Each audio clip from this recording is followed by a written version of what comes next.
Greetings and salutations. Thank you for lending an ear to The Voice of the Times this Sunday, March 21, 2021.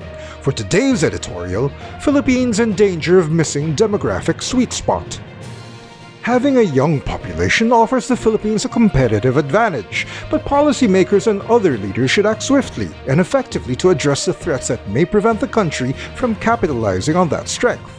With a median age of 24.3 years, the country can enjoy the benefits of a productive population for decades, at least 40 years if Filipinos of that age today work until they are 65.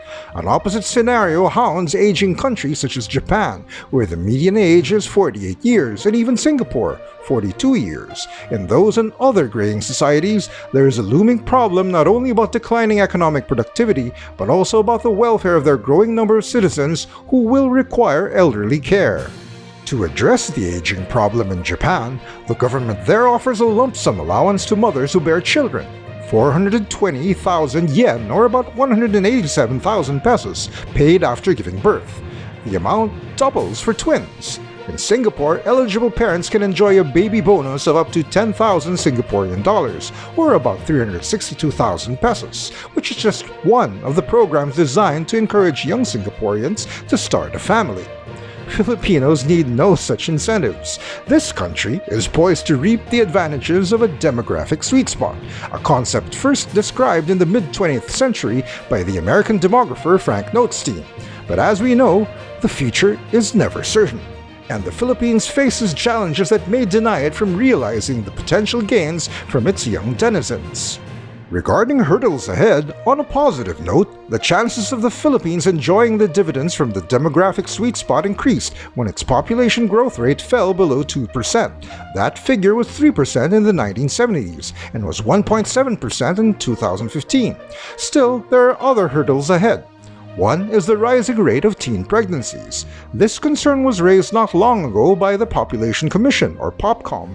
It cited a Philippine Statistic Authority report indicating that the number of girls aged 15 years and younger who gave birth had increased 7% in 2019 from 2018.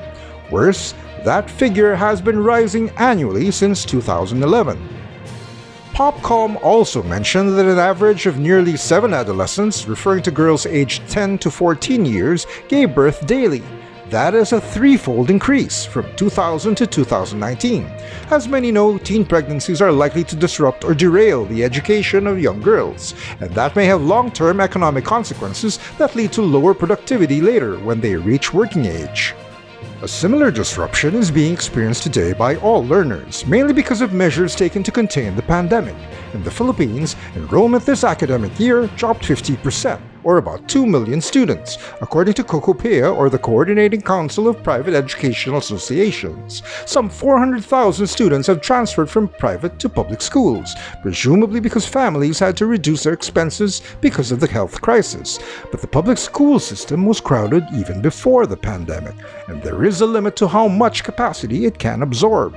Those who are able to enroll may be better off, but not by much, given that learning online and through other alternative modes of education are inferior to face-to-face classes, and so it may be reasonable to assume that the quality of education this year will be lower than before the pandemic.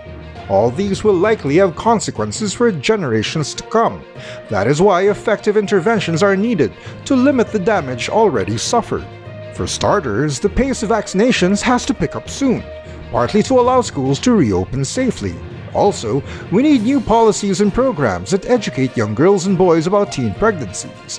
But the reality is that there are no easy answers and no quick solutions to these issues. What may be helpful for now is a national discourse on the future of our youth and what are needed to ensure their success. So far, there is none. Unless proper interventions are made soon, we may squander the potential gains from our youth and their vitality. And that's the editorial for Sunday, March 21, 2021. For more news and information, get a copy of the Manila Times on print, subscribe to our digital edition, or log on to www.manilatimes.net. Follow us on Twitter, Facebook, and Instagram, and listen to The Voice of the Times.